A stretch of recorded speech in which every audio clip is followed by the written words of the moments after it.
Mr. Speaker, I see hate. Mr. Speaker, I see bitterness. Mr. Speaker, I see acrimony.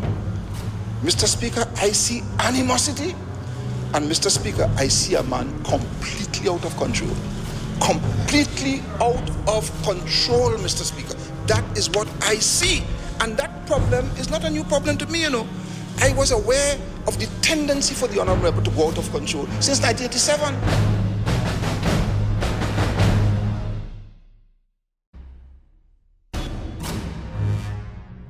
I went to the Prime Minister of Trinidad and Tobago in August 2003 as a Minister of Government in Trinidad and Tobago, a PNM Minister, and told him that there was bid rigging taking place in Udicott.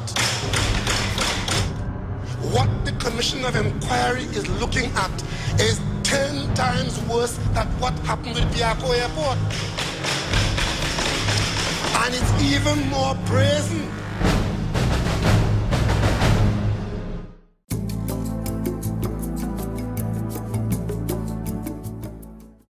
As vocal supporters packed into the constituency office, the incumbent MP for St. Joseph quickly addressed the most burning question.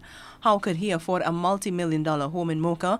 Well, he says it's not really his. The specific house that they're talking about is owned by a company that is owned by members of my family. And as a consequence, I am not party to that transaction.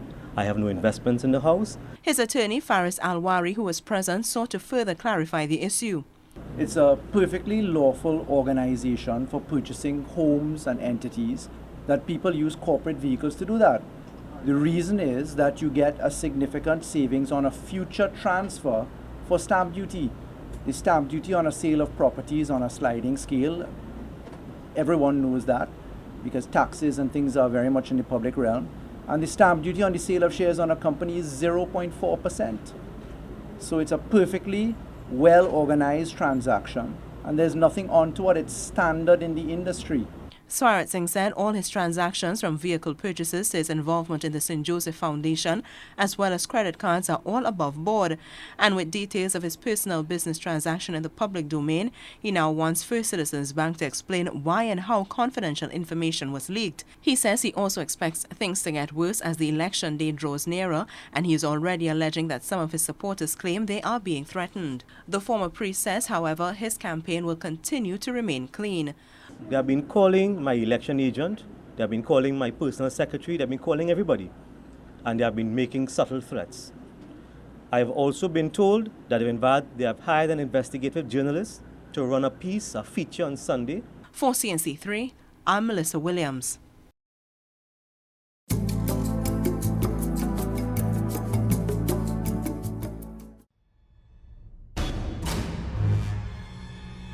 Argue your case. Everybody has a chance to do it.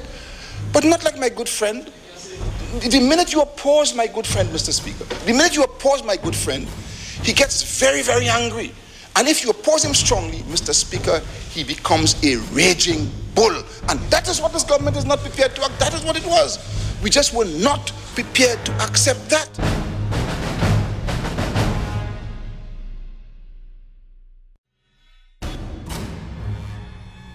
If this country cannot call to order its Prime Minister and his cabinet and his political party to say we are not accepting that, then God help us.